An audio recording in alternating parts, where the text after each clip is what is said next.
सभी को आत्मवंदन। ब्रह्मर्षि पितामह पत्री जी को बहुत बहुत अभिवादन।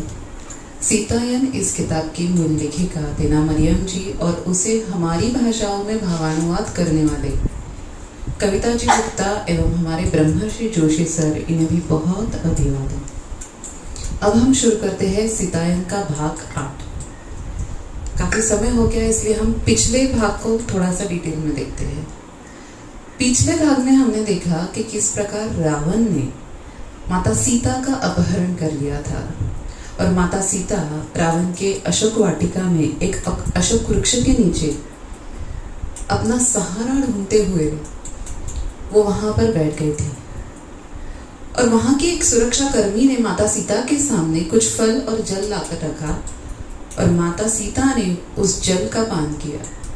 वो जल दूषित होने के कारण माता सीता के विचार भ्रमित हो गए और उनके विचारों में इस प्रकार के चित्र उद्घाटित होने लगे कि जिसके कारण उनकी आत्मा तक तिलमिला गई। वो ये सारे विचित्र दृश्य देख रही थी और फिर उन्हें ये समझ आया कि ये सारी रावण की माया है।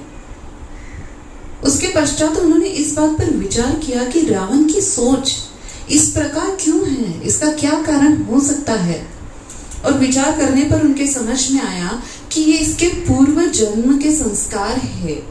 पूर्व जन्म में वो हिरण्यकश्यप था कि जिसने अपने पुत्र प्रहलाद को मारने के लिए हर एक प्रयास किया था।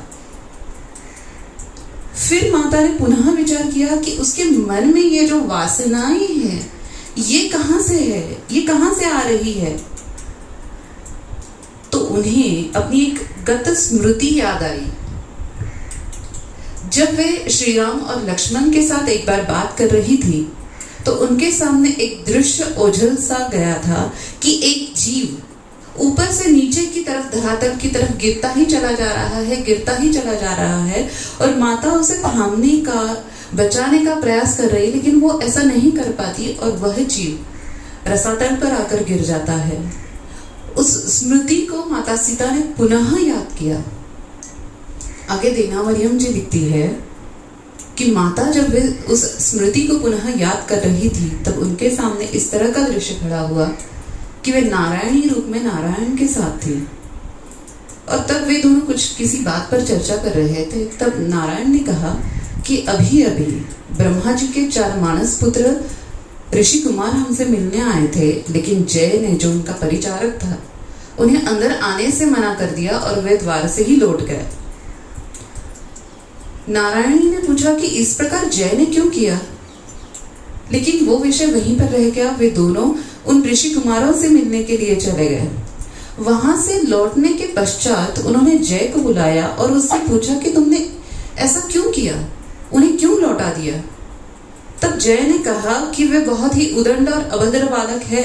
उन्होंने मुझसे उदंडता से बात की, इसलिए मुझे लगा कि इस तरह से अभद्र बालकों को आपसे मिलने का कोई अधिकार नहीं है, इसलिए मैंने उनको लौटा दिया। नारायण तो सब जानते थे, इसलिए उन्होंने कहा कि तुम झूठ क्यों बोल रहे हो।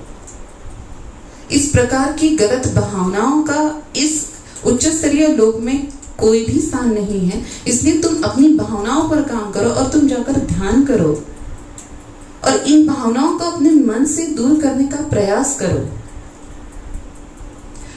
ये सारी बातें सुनने के पश्चात भी जय ध्यान करने के लिए नहीं गया, बल्कि वो उन ऋषि कुमारों के पास गया और उन्हें डांटने लगा कि तुमने क्यों मेरी शिकायत लगा दी नाथ के पास।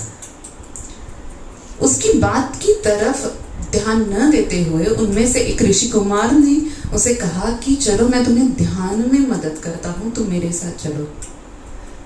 किंतु उस पर भी जय ने ध्यान नहीं दिया, उसे भी दुर्लक्षित करते हुए वो वहां से निकल पड़ा। वहां पर नारायण पुनः उपस्थित हुए। नारायण ने उसे समझाया कि अगर शीघ्र ही तुम ध्यान में नहीं बैठे तो तुम बहुत ज्यादा नुकसान कर लोगे अपने आप का। इसलिए मेरा तुम्हें अनुरोध है कि तुम शीघ्र ही सबसे पहले एकांत में जाकर ध्यान करो और अपने मन पे काम करो। लेकिन उसने फिर भी ऐसा नहीं किया और वो कहीं खड़ा होकर योजनाएं बनाने लगा कि जिसके कारण उसके नाथ उस पर रुष्ट हुए, उन ऋषि कुमारों को वो किस प्रकार सबक सिखा सके। और तभी वहां से एक अप्सरा टोकरी में कुछ फल लेकर जा रही थी। उसे समझ आ गया कि ये कदाचित उन्हीं ऋषियों के लिए ये फल लेकर जा रही है, तो उसने उसे सहज में ही कहा कि दीजिए वो फलों की टोकरी, मैं उठा लेता हूँ। पर अप्सरा ये जान गई, तो उसने कहा कि नहीं नहीं, मैं खुद ही संभालूंगी। फिर उसके पश्चात उसके मन में अचानक ही इस तरह की भयानक काम वासना जागृत हो गई कि वो विचित्र तरह से उस देवी के पास देखने लग गया। उसे ये बात समझ में आ गई उस अप्सरा को, और उसने अपना शरीर संकुचित कर लिया और लज्जा से वो जमीन की तरफ देखने लगी। तब वहां नारायणी और नारायण पुनः प्रकट हुए और उन्होंने कहा कि तुम किस प्रकार की भावनाएं अपने मन में ला रहे हो। इस प्रकार की गलत भावनाओं का इस उच्च स्तरीय लोक में कोई स्थान नहीं है, और यदि अगर तुम इस तरह की भावनाएं यहाँ पर फैलाओगे, इस तरह के विचार अगर तुम यहाँ पर फैलाओगे, तो वो संपूर्ण ब्रह्मांड में यहाँ से कंपन जो फैलते हैं, संपूर्ण ब्रह्मांड के संतुलन को उद्ध्वस्त कर देगा। तो तुम्हें शीघ्र ही ध्यान में जाना चाहिए, वरना तुम संपूर्ण ब्रह्मांड को हिलाकर रख दोगे। उसी समय वहां पर एक ऋषि आ गए और उन्होंने उसे डांटना शुरू कर दिया कि जय, अब तो हद ही हो गई तुम्हारी विचारों की। जिस प्रकार के विचार तुम्हारे मन में आए इन साध्वी को देखकर, ये बहुत गलत है, और इसलिए मैं तुम्हें अभिशापित करता हूँ। अब तक की तुम्हारी सारी गलतियां हमने माफ की, लेकिन अब हम ये नहीं सह सकते कि एक साध्वी को तुम इस गलत नजर से देखो, और इसलिए मैं तुम्हें अभिशापित करता हूँ कि अगले 7 जन्मों तक तुम धरातल पर उत्पन्न होगे। तुम्हारी ये भावनाएं केवल मनुष्य लोक के ही लिए योग्य है, और तुम्हें वहां पर जाकर ध्यान में मग्न होकर अपने मन पर काम करना होगा और इन भावनाओं से अपने आप को मुक्त करना होगा, वरना ये भावनाएं 1000 गुना बढ़ेंगी और फिर तुम्हारा पुनः इस उच्च स्तरीय लोक में लौटना असंभव हो जाएगा। अब ये सुनकर, ये शाप सुनकर जय हिल गया। वो तुरंत नारायण के पैर में गिर पड़ा कि मुझे इससे बचा लीजिए, मुझे नहीं जाना, मुझे धरातल पर नहीं उत्पन्न होना है। नारायण ने कहा कि अब तो बहुत देर हो चुकी, किसी भी ऋषि के श्राप को मैं नहीं कम कर सकता, मैं नहीं पुनः ले सकता, लेकिन हाँ, मैं उसे कम जरूर कर सकता हूँ। समय सीमित हो जाएगा और तुम केवल 3 जन्मों तक ही पृथ्वी पर रहोगे, लेकिन यदि उसके भीतर भी तुमने अपने मन पर कार्य नहीं किया, इन भावनाओं को अपने मन से यदि तुमने दूर नहीं किया, तो इसका परिणाम बहुत बहुत गहरा होगा, और उसके बाद जो युद्ध होगा वो बहुत भयानक होगा। और उस स्थिति में स्वयं मुझे तुम्हें लेने आना होगा, और मैं आऊंगा तुम्हारे लिए। वो बहुत गिड़गिड़ाया, वो नारायणी के पास गया कि माता, मैं तो आपका पुत्र हूँ, अपने पुत्र के साथ ऐसा कैसे होने दे सकती, मुझे बचा दीजिए माता। लेकिन उन्होंने भी कहा कि मैं भी हतबल हूँ, अब केवल तुम ही बचा सकते हो, और तुम्हें अपने आप पर कार्य करना होगा।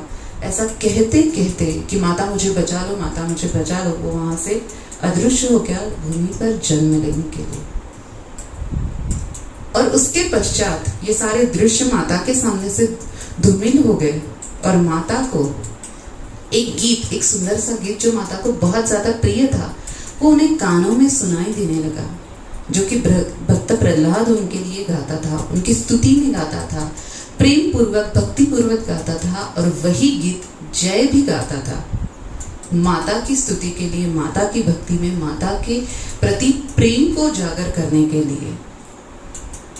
और वो गीत इतना सुंदर था, इतना सुंदर कि माता को वो उस गीत की ध्वनियां हर जगह सुनाई देने लगी, और वो गीत ब्रह्मांड में भी गूंजने लगा।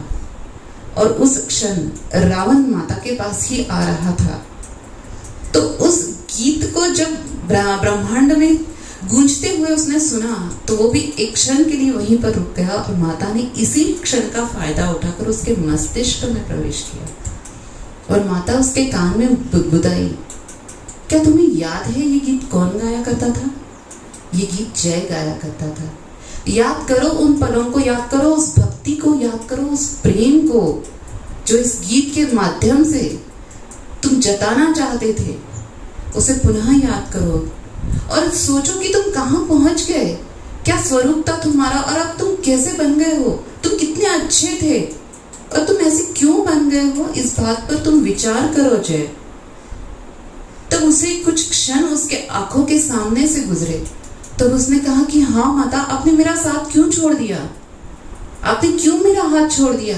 तो माता ने कहा कि मैंने तुम्हारा साथ कभी छोड़ा नहीं था और ना ही मैंने तुम्हारा हाथ छोड़ा था और ना ही तुम्हारे नाथ ने तुम्हारा साथ छोड़ा है।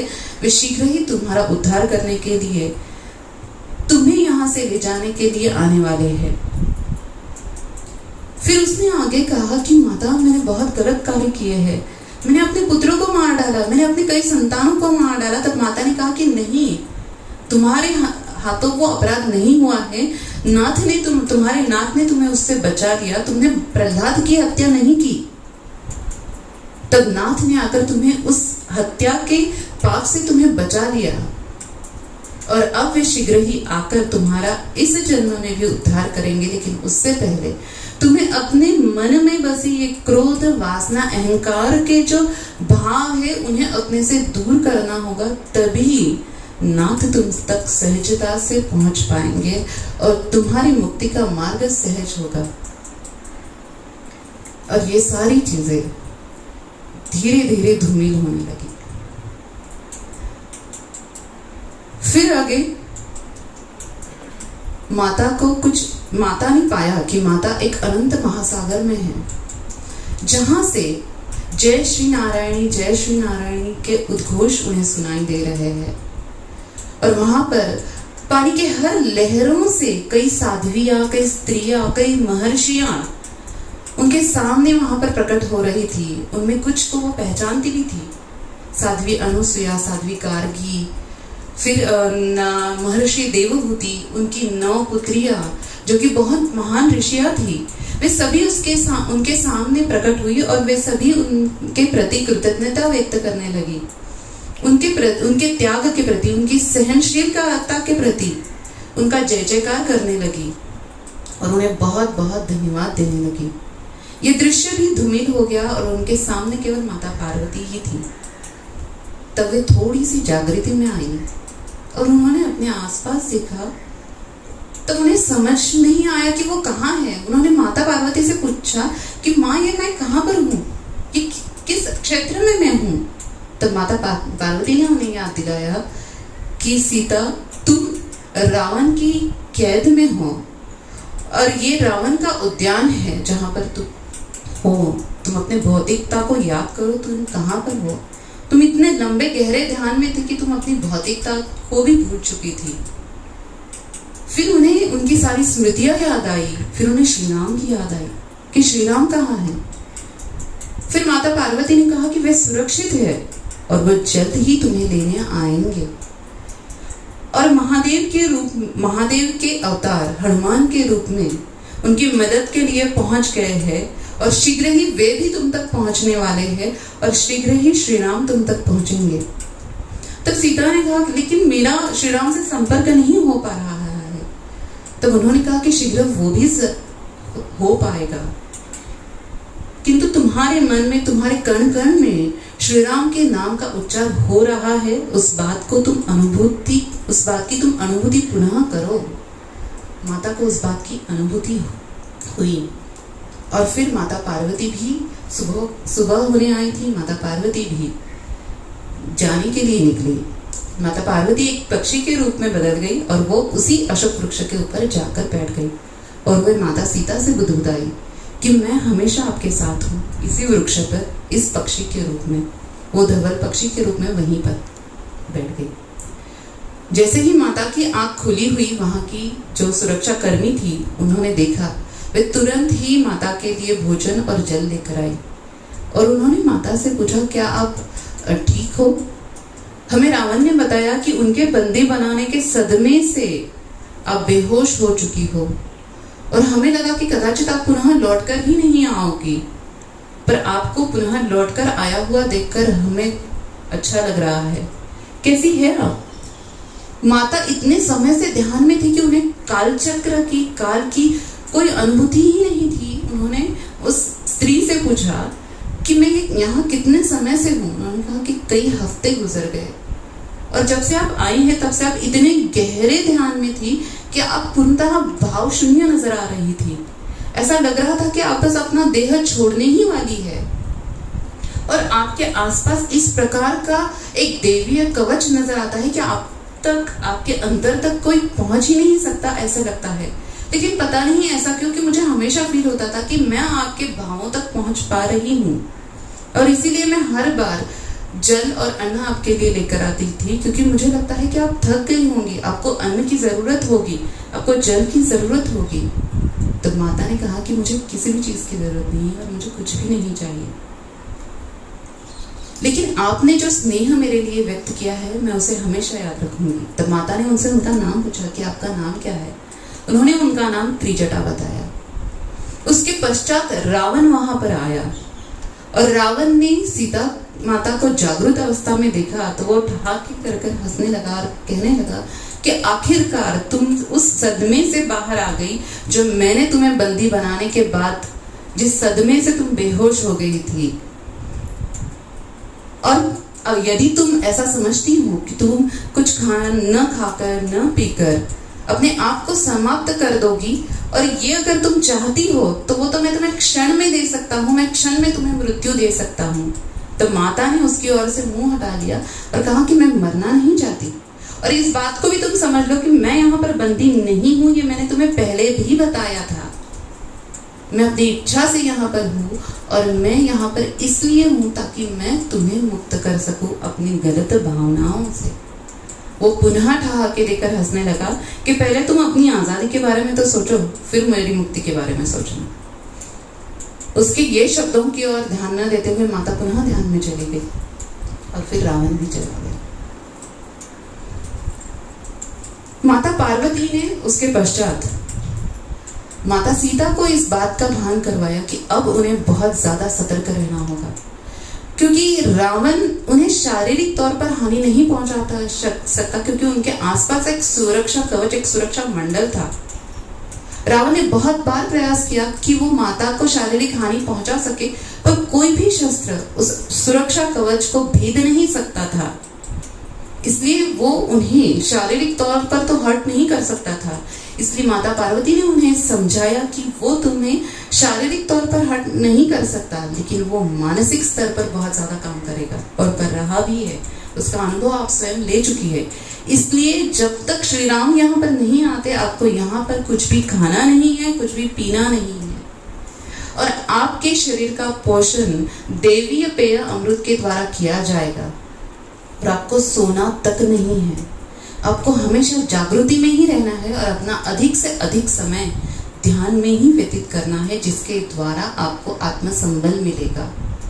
और यही सारी चीजें आपको सहायता देंगे रावण से आंतरिक युद्ध करने के लिए, क्योंकि बाह्य युद्ध तो श्री राम कर लेंगे, बाह्य युद्ध तो श्री राम जीत लेंगे, लेकिन उसके लिए आवश्यक है कि आप रावण के मन में आत्मग्लानि निर्मित करो, उसे उसके कृत कार्यों के लिए कि जिसके कारण वो सहजता से हार जाए, क्योंकि जो युद्ध होगा वो सहज नहीं होगा।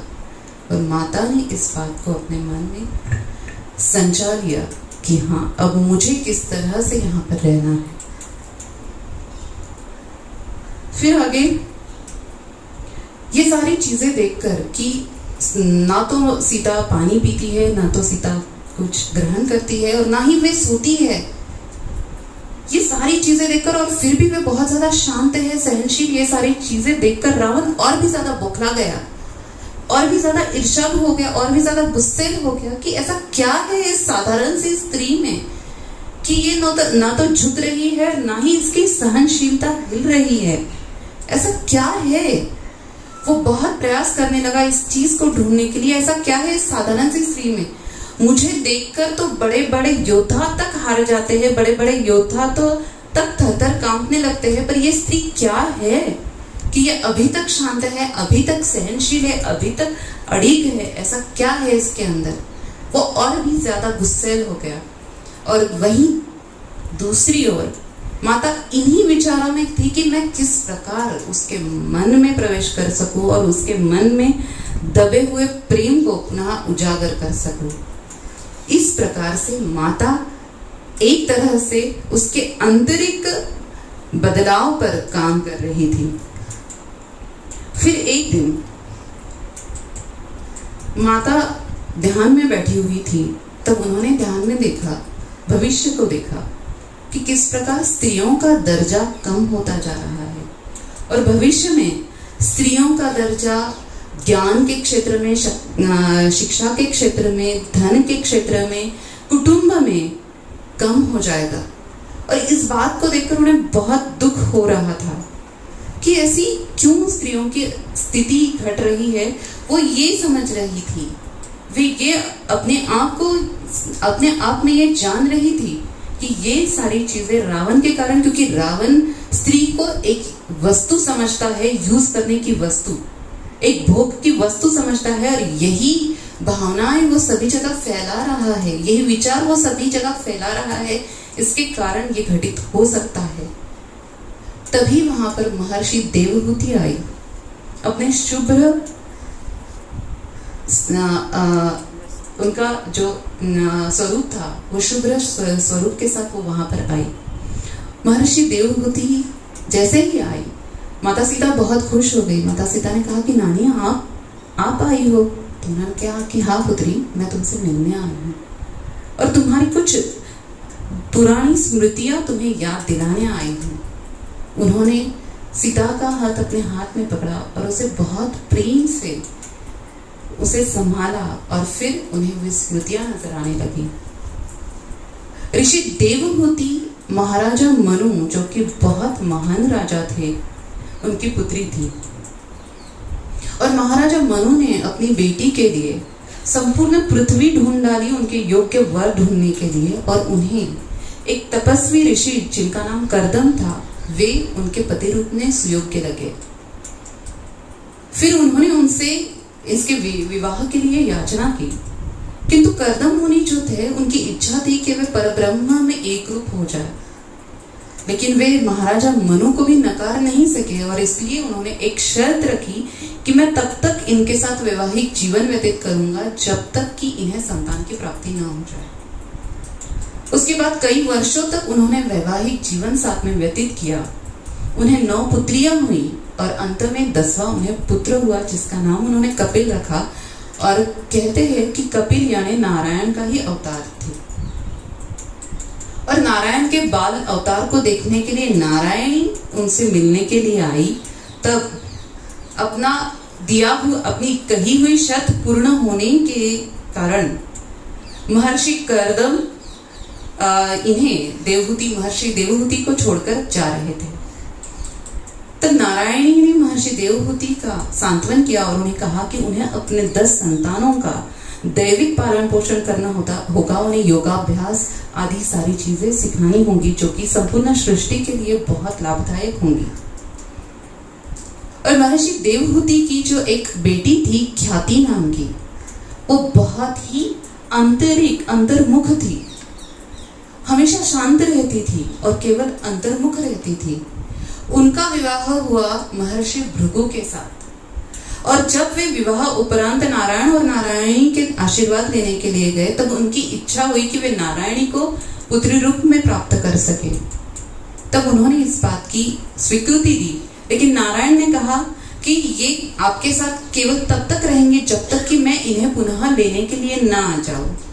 इस बात की उन्होंने पुष्टि की कि हाँ, जब आप आओगे तो हम हमारी पुत्री आपको सौंप देंगे। उसके पश्चात उनका नाम था भार्गवी, जो उनकी पुत्री ख्याति को, जो पुत्री हुई महर्षि ख्याति को, उनका नाम था भार्गवी। भार्गवी ने अपने पिता को तारामंडल के अभ्यास में बहुत हेल्प की और उन्होंने ज्योतिष शास्त्र का निर्माण किया। महर्षि भृगु ने ज्योतिष शास्त्र का निर्माण किया।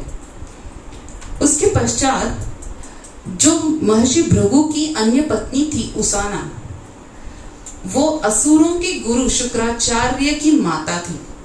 यानी कि महर्षि भृगु ये असुरों के गुरु शुक्राचार्य के पिता थे और उनकी दूसरी पत्नी के द्वारा वे उनके पुत्र थे जिनका नाम था उसाना। तो वे उसाना एक बार देव और दानवों में, असुरों में युद्ध छिड़ गया और असुर हारने लगे और वे असुर महर्षि उसाना के पास शरणागति के लिए आए। महर्षि उसाना ने उन्हें शरणागति का वचन दिया और अपनी शरण में ले लिया। देवता वहां पर आए और उन्होंने प्रार्थना की कि माता आप ऐसा मत कीजिए, यह अधर्म होगा, आप उन्हें छोड़ दीजिए। तब उन्होंने कहा कि नहीं, मैं उन्हें वचन दे चुकी हूँ, मैं अपने पुत्र को वचन दे चुकी हूँ कि मैं उसके शिष्यों की रक्षा करूंगी और इसलिए उस वचन पूर्ति के कारण मैं उन्हें, उन असुरों को नहीं छोड़ सकती। फिर वहां पर नारायण जो भार्गवी को पुनः लेने के लिए आ रहे थे, वो वहां पर आकर रुक गए। उन्होंने महर्षि उसाना को समझाया कि आप अधर्म मत कीजिए, जो चल रहा है वो चलने दीजिए, न्याय के बीच में मत आइए। लेकिन वे नहीं मानी। तब ऋषि भार्गवी वहां पहुंची। उन्होंने अपनी माता को समझाया कि, माता यानी उपमाता, अपनी उपमाता को समझाया कि माता आप ऐसा मत कीजिए, अब धर्म के मार्ग में मत आइए, आपको अपने दिए हुए वचन से मुक्त करवाने का वचन मैं आपको देती हूँ, लेकिन आप यहाँ से हट जाइए। अब माता उसाना जो थी वो अपने एक द्वंद्व में फंस चुकी थी कि मैं किस बात को अहमियत दूं, अपने वचन को या धर्म को। तो उन्होंने नारायण से कहा कि एक काम आप कीजिए, वैसे भी मैं वृद्ध हो चुकी हूँ, आप मेरे शरीर से प्राण हर लीजिए, ताकि ना तो मेरी वचन की अपूर्ति होगी और ना ही मैं अधर्म की सहायता करूंगी। नारायण ने बहुत शांति से उनके प्राण हर लिए और असुरों को देवों के सामने छोड़ दिया। उसके पश्चात ऋषि भृगु जो तप में मग्न थे, उनका तप भंग हो गया जब उन्हें ये पता चला कि उनकी पत्नी उसाना अब नहीं रही। वे दुख आवेग में वहां पर पहुंचे और विरह का आवेग इतना ज्यादा था कि उस आवेग में उन्होंने शाप दे दिया कि ये कार्य जिसने भी किया है, उनके प्राण जिसने भी हरण किए हैं, वो अपनी प्रेयसी से इसी प्रकार का अलगाव उन्हें सहन करना होगा। ये उन्होंने शाप दे दिया और उनकी शाप में इतनी ज्यादा ताकत थी, वे जस्ट तपस्या से उठकर आए हुए थे, इसलिए वो मौन की ताकत, वो तप की ताकत और उनके विरह के उद्वेग की ताकत इतनी ज्यादा थी कि उनका अभिशाप ब्रह्मांड में गूंजने लगा। तभी नारायण वहां पर प्रकट हुए। नारायण ने कहा कि आपका दिया हुआ शाप मैं सहर्ष स्वीकार करता हूँ। उन्हें जब ये पता चला कि ये कार्य नारायण का है, तो उन्होंने क्षमा मांगी कि मुझे नहीं पता था कि ये आपने किया है और किस परिस्थिति में ये चीजें की गई है, ये मैं नहीं जानता था, मुझे क्षमा कीजिए और मेरा दिया हुआ शाप आप पुनः ले लीजिए। नारायण ने कहा इतनी शक्ति तो मुझ में भी नहीं कि एक महर्षि का दिया गया शाप मैं लौटा सकूं। तो उन्होंने बहुत विनंती की कि कम से कम आप उस शाप को कम कर लीजिए। तो उन्होंने कहा कि ठीक है, उस शाप की जो भी तीव्रता है उसे मैं कम करता हूँ। तभी वहां पर उनकी पत्नी ख्याति दौड़ी दौड़ी आई और उन्होंने कहा कि आपने क्या कर लिया, आपने केवल नारायण को नहीं अपनी पुत्री को अभिशापित किया है। आपकी जो पुत्री है भार्गवी, वही तो नारायण ही है, और उसे भी आपने बहुत बड़े दुख के सागर में धकेलने का शाप दे दिया। वे बहुत ही ज्यादा घबरा गए कि मैंने ये क्या कर दिया, अपनी ही बेटी के लिए इतना बड़ा दुख मैंने स्वयं उद्घाटित कर दिया। फिर उन्होंने बहुत विनंती की कि कम से कम आप ऐसा कीजिए नारायण कि जब भी आपका अलगाव हो, उस सृष्टि के भले के लिए हो, उससे कुछ ना कुछ अच्छा निष्पन्न हो, ऐसा आप कुछ कीजिए और उस समय को आप कम कर दीजिए कि जितना समय आपका अलगाव का होगा उस समय को आप कम कर दीजिए। नारायण ने कहा कि जरूर, जैसा आप कह रहे हो ये सृष्टि के भले के लिए ही होगा, और जब भी होगा वो संपूर्ण सृष्टि जान पाएगी और संपूर्ण सृष्टि के भले के लिए ये कार्य किया जाएगा। ये सारी बातें जब माता सीता ने देखी तब उन्होंने सहज ही कह दिया, क्या यही कारण है कि मैं और श्री राम अलग हुए हैं? माता देवहूति ने हाँ कहा, लेकिन फिर उन्होंने कहा कि इसका चयन आपने खुद ही किया है। आप अलग हुए हैं अपने भक्त जय का उद्धार करने के लिए। आपका अलगाव तो अभी भविष्य में होना है, जो कि संपूर्ण विश्व के लिए निश्चित ही लाभदायक होगा। महिलाओं की जो आगे आने वाला महिलाओं का दर्जा है, उसे महिलाओं को अपनी स्थिति बेहतर बनाने के लिए वो बहुत ही आदर्श प्रस्तावित करेगा, और वो अभी होना है भविष्य में। उसकी चिंता आप अभी मत कीजिए, लेकिन आपको मैं कुछ दिखाना चाहती हूँ, तो आप मेरे साथ चलिए। महर्षि देवहूति सीता को अयोध्या नगरी में शरयू तट के पास लेकर गई, जहां पर सुबह बस होने ही वाली थी, भोर का समय पास ही था, और कई स्त्रियां वहां पर मंत्रोच्चार कर रही थी, पूजा कर रही थी, और माता सीता के सुरक्षा की कामना कर रही थी, प्रार्थना कर रही थी। ये सब कुछ देखकर माता सीता बहुत खुश हुई, बहुत खुश हुई। उन्हें इतना आनंद महसूस हुआ कि ये सब मेरे लिए यहाँ पर आई है।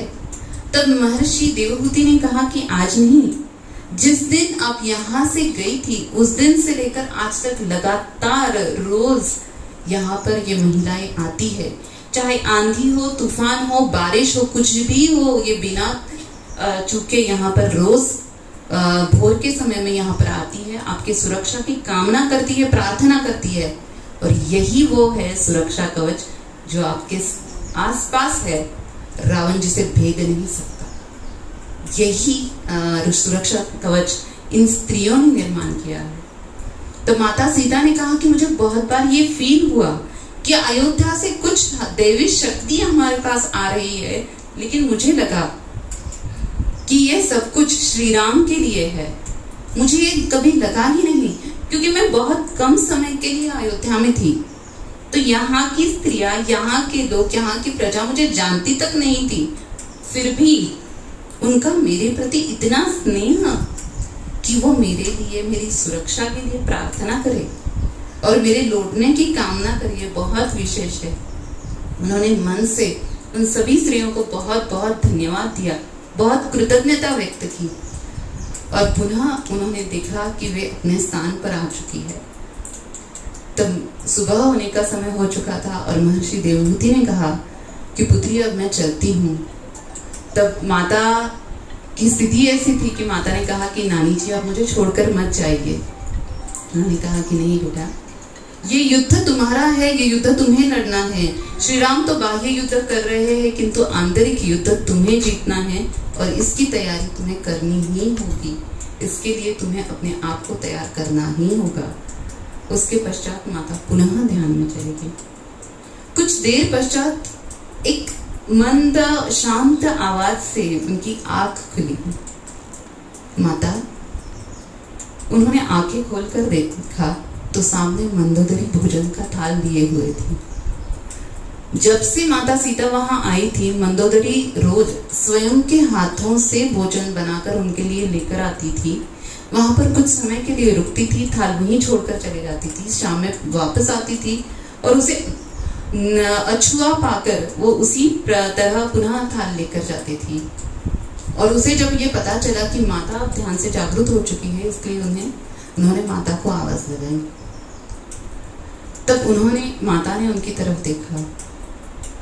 मंदोदरी ने कहा कि माता, मुझे आपके लिए बहुत दुख होता है कि आप इस अवस्था में हो, आप यहाँ पर हो।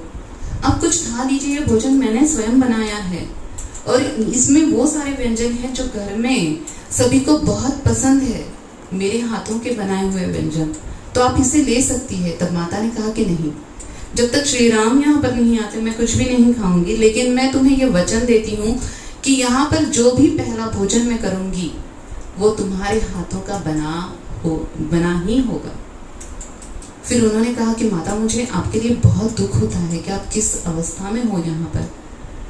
माता ने कहा कि तुम्हें दुखी होने की कोई जरूरत नहीं है, मैं कोई रावण की बंदी नहीं हूँ कि तुम्हें मेरे लिए दुख हो, मैं तो यहाँ स्वेच्छा से आई हूँ। उसने कहा, माता फिर भी आप इस तरह से कैसे सहनशील रह सकती है? आप कुछ खाओगी पियोगी नहीं तो कैसे होगा? श्री राम को यहाँ पहुंचने में कई महीने लग सकते हैं, तब तक आप कैसे रहोगी? माता ने कहा कि उस बात की चिंता आप मत कीजिए। मंदोदरी ने कहा कि यह हमें फील होता है कि आपके आसपास कुछ विशेष है, कुछ दैविक शक्तियां हैं, कुछ सुरक्षा कवच, कुछ तो है। आप इतना सारा संबल, इतना सारा धैर्य कहाँ से लाती है? इस प्रकार वो माता को बार बार देखकर खुश भी हो रही थी, किंतु फिर भी उसके चेहरे पर जो दुख की झलक थी वो माता को नजर आ रही थी। माता की और उसकी भेंट के कुछ दिनों पश्चात मंदोदरी को एक भयानक डरावना सपना आया और वो इतनी ज्यादा डर गई कि अगले दिन सुबह वो तुरंत माता के पास आ गई। माता तब ध्यानस्थ थी। वो माता के ध्यान को भंग नहीं करना चाहती थी, इसलिए वो वहीं पर बैठ गई। शाम के आसपास जब माता ने आंखें खोली तो उन्होंने देखा कि मंदोदरी वहां पर बैठी हुई है और उसका घबराया हुआ चेहरा, उसके कांपते हुए हाथ माता ने भांप लिए। माता ने पूछा कि क्या हुआ है, कोई बात है?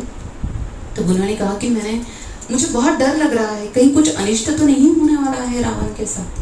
उन्होंने कहा कि रावण ने जो किया है उसका फल तो उसे भुगतना ही होगा। तो उन्होंने पूछा कि माता कि मतलब मैं रावण के साथ ऐसा क्यों घटित हो रहा है? उन्होंने कहा कि उनके दुष्कर्म क्या तुमने देखे नहीं है?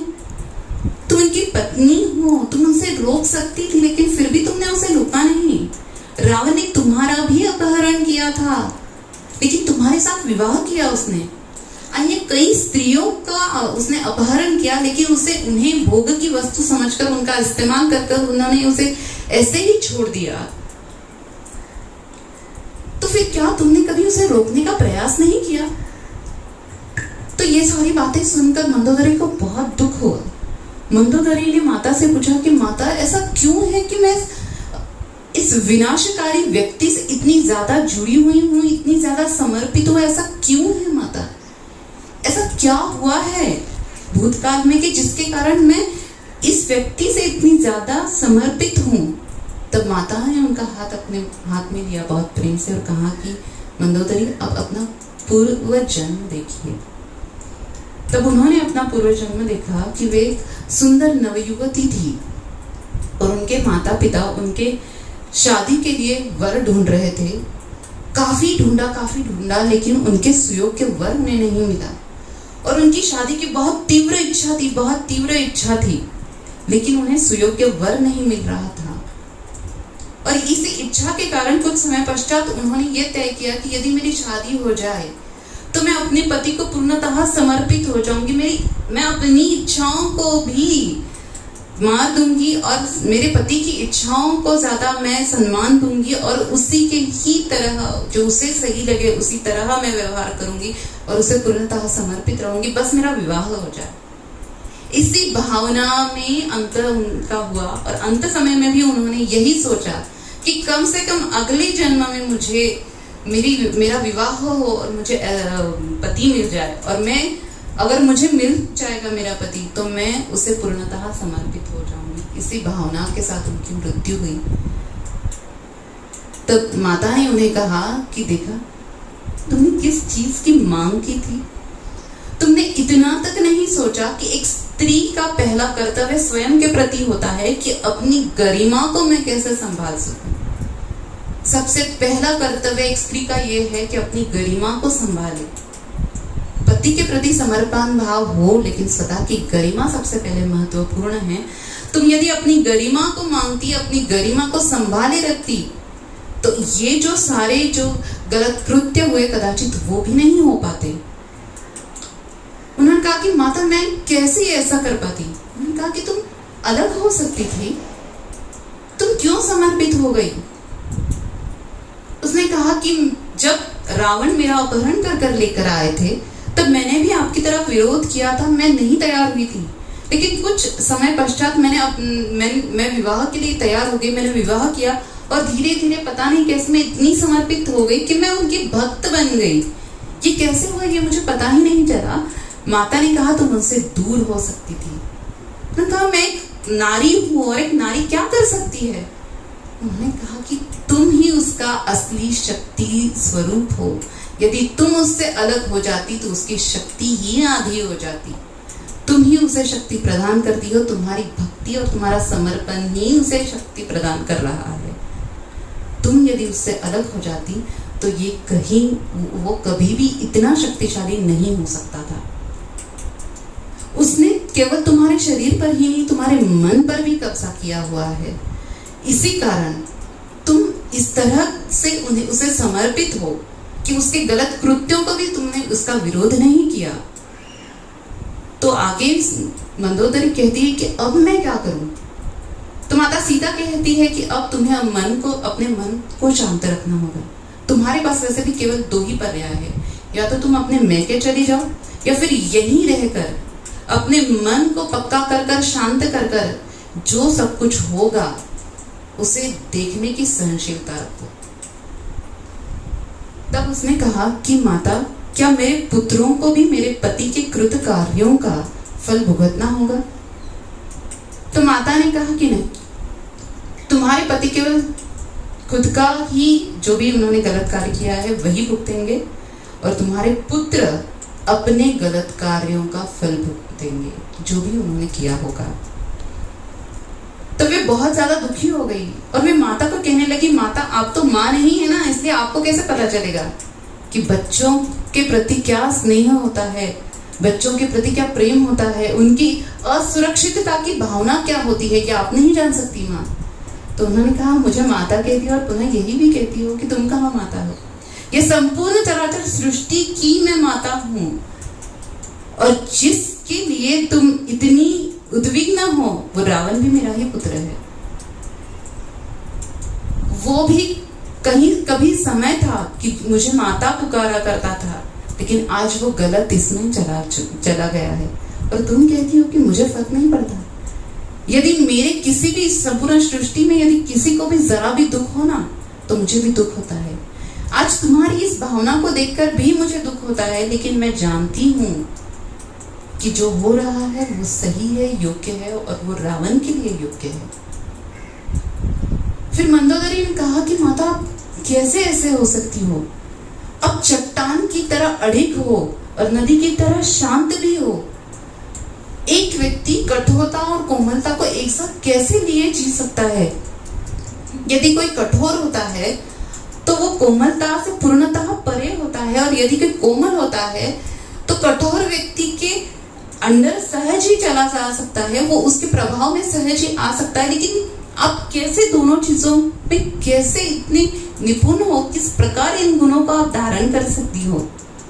माता का ये कोई महान कार्य नहीं है, उल्टा भय और उद्विग्नता इन चीजों के कारण, ये तो नॉर्मल गुण है जो सभी में होते हैं, किंतु भय, उद्विग्नता, क्रोध, ये सारी चीजों के कारण आपके मन की जो कठोरता है, जो अड़िगता है, वो हिल जाती है। आपके मन की कोमलता क्रोध के कारण क्षय हो जाती है, और यही कार्य तो रावण के द्वारा हुआ है, और इसका फल उसे भुगतना होगा। मंदोदरी को बहुत बुरा लगा कि माता, मतलब मुझे बहुत ही ज्यादा इस बात का दुख है कि मैं किस प्रकार ये सारी चीजें संभाल पाऊंगी। माता ने कहा कि मंदोदरी, असली बंदी तो तुम हो, मैं नहीं। मेरे मन पर तो रावण का कोई कंट्रोल नहीं, लेकिन तुम उसकी बंदिनी हो, और तुम अगर चाहती हो कि तुम इन सभी दुखों से दूर हो, तो अपने आप को तुम्हें बहुत मजबूत करना होगा। फिर वो जैसे ही निकलने को थी, संपूर्ण रात्र बीत गई और सुबह होने में थी, जैसे ही वो निकलने को थी, माता ने कहा कि मंदोदरी, तुम्हारी एक पुत्री भी है ना? मंदोदरी आश्चर्यचकित हो गई कि माता को ये बात कैसे पता। उन्होंने कहा कि माता, ये बात तो कोई भी नहीं जानता, उसके विवाह के पश्चात वो कभी आई नहीं। तो माता ने कहा कि अब तुम उसे बुलाओ। उन्होंने कहा कि मैं उसे बुलाऊं? उसके विवाह के पश्चात तो मैंने कभी उसे बुलाया ही नहीं। उन्होंने कहा कि अब तुम उसे बुलाओ, वो बहुत ज्यादा बुद्धिमान है, और वो तुम्हें रास्ता दिखाएगी कि किस प्रकार तुम ऐसी सिचुएशन में रह सकती हो। और इतना सुनकर वो वहां से चली गई, और माता पुनः ध्यान मग्न हो गई। फिर आगे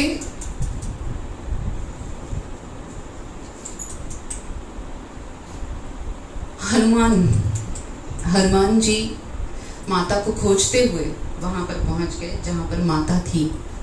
वे वहां पर पहुंचे, हनुमान को देखते ही माता ने पहचान लिया कि ये महादेव के स्वरूप है, महादेव के अवतार है। माता ने उन्हें प्रणाम किया तो उन्होंने कहा कि नहीं, मैं आपका भक्त हूँ, माता ने कहा कि भक्त रूप में तो मैं आपको नहीं स्वीकार कर सकती, हाँ किंतु मैं आपको पुत्र रूप में स्वीकार करती हूँ। उन्होंने बहुत स्नेह से उन्हें पुत्र कहकर पुकारा और माता ने भी और हनुमान ने भी उन्हें माता कहकर पुकारा। फिर हनुमान ने उन्हें श्री राम की अंगूठी दी और माता उस अंगूठी को माता ने स्वीकार किया, अपने उंगली में पहना और जैसे ही उन्होंने उस अंगूठी को अपनी उंगली में पहना उन्हें उनका पुनः श्री राम के साथ संपर्क, आंतरिक संपर्क जुड़ गया। उन्हें पुनः श्री राम की धड़कनें तक सुनाई देने लगी और इस बात के लिए उन्होंने हनुमान जी के आगे बहुत बहुत कृतज्ञता व्यक्त की कि आपके कारण ही ये पुनः हो सका कि मैं श्री राम से मैं संपर्क पुनः जोड़ सकी। और फिर उन्होंने कहा कि माता आपको देखकर मुझे ऐसा लगता है कि आप कई दिनों से आपने कुछ खाया नहीं है, तो मैं आपके लिए इस उद्यान के अच्छे अच्छे फल तोड़कर लाता हूँ और आप उनका आस्वाद लीजिए और आप शांति से रहिए। तो माता ने कहा कि नहीं, जब तक श्री राम यहाँ नहीं आते मैं यहाँ कुछ भी नहीं ले सकती, लेकिन हाँ तुम्हें परमिशन है, तुम्हें जो लगता है तुम यहाँ से खा सकते हो। उसके पश्चात माता ने उनसे कहा कि तुम इतने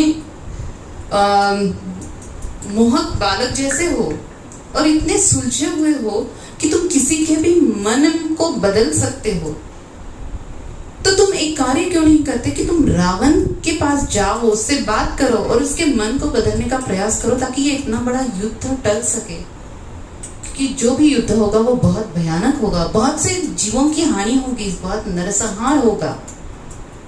तब हनुमान ने कहा कि ठीक है माता, आपके कहने पर मैं ये करूंगा, लेकिन यदि ऐसा नहीं हो पाया तो मैं इस युद्ध की शुरुआत अभी से करके जाऊंगा। फिर उसने वहां पर बहुत सारे फल खाए और स्वयं को रावण के सैनिकों को समर्पित कर दिया। और जब रावण के सामने हो गया तो रावण ने आदेश दिया सैनिकों को कि इसके कपड़ों को आग लगा दी जाए। उन्होंने केवल छोटा सा कपड़ा धोती जैसा पहना हुआ था, लेकिन पता नहीं कैसे आग लगी नहीं रही थी। साधारण सी बात है, अग्निदेव तैयार ही नहीं थे वहां पर प्रकट होने के लिए। फिर उनका जो बेटा है, रावण का बेटा, वो क्रोधवश वहां पर आया, इंद्रजीत जिसका नाम था, और अट्टहास करने लगा, चिल्लाने लगा, अरे ये तो वानर है, वानर, इसकी पूंछ तो देखो। और जैसे ही उसने ये अट्टहास किया, उन्होंने अग्निदेव को इशारा कर दिया कि अब मजा चखाने का समय आ चुका है। और उसी समय अग्निदेव प्रकट हुए और उनकी पूंछ को आग लग गई और हनुमान जी ने उनकी जितनी भी प्रशासकीय इमारतें थी लंका में वो सारी जला डाली और युद्ध की शुरुआत, शंख वहां पर फूंक गया और वो वहां से चल दिए। उसके पश्चात माता एक रात्रि में जब ध्यानावस्था में थी तो एक भयानक सा दृश्य उनके सामने आया कि मिथिला में चारों ओर हाहाकार मच गया है, बहुत बड़ा हत्याकांड हो रहा है और उसमें उनके माता पिता की भी हत्या हो गई। ये सारा भयानक दृश्य जैसे ही उन्होंने देखा, वो दर्द के कारण ध्यान से तुरंत बाहर आ गई।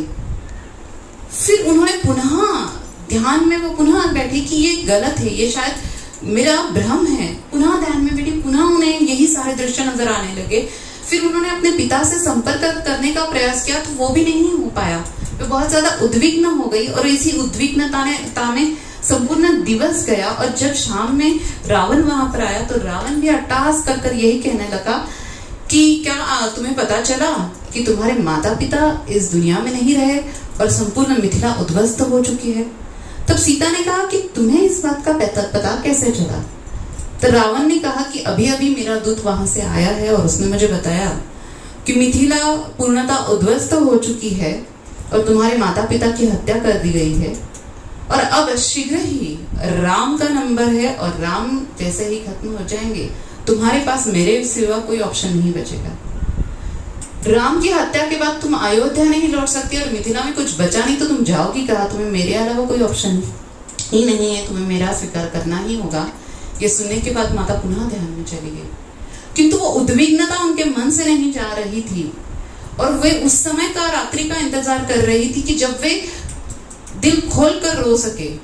और रावण उन्हें बार बार उकसा रहा था कि तुम किस प्रकार की पुत्री हो, किस प्रकार का हृदय है तुम्हारा कि अपने माता पिता की मृत्यु पर भी तुम नहीं पसीज रही हो।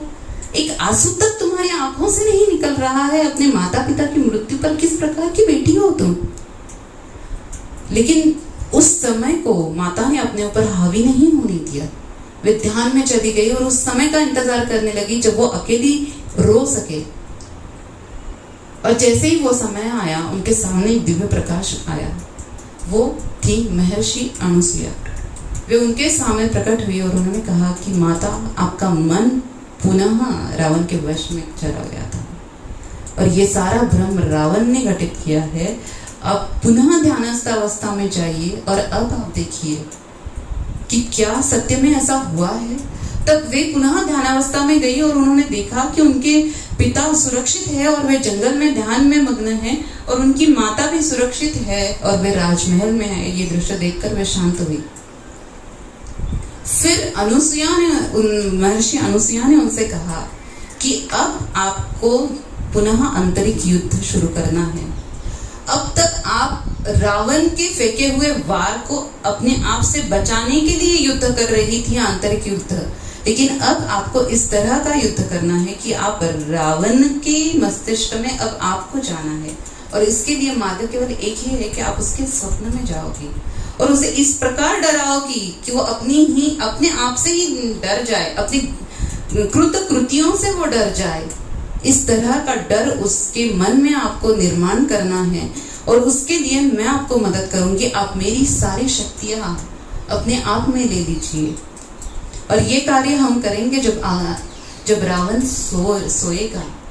आप तो निद्रा के बिना रह सकती है, लेकिन रावण में उतनी शक्ति नहीं कि वो निद्रा के बिना रह सके। इसलिए वो जब सोएगा तो उसके स्वप्न में जाकर उसके ही कृत कार्यों के लिए उसे डराना है और उसे आत्मग्लानि उसके मन में निर्माण करवानी है।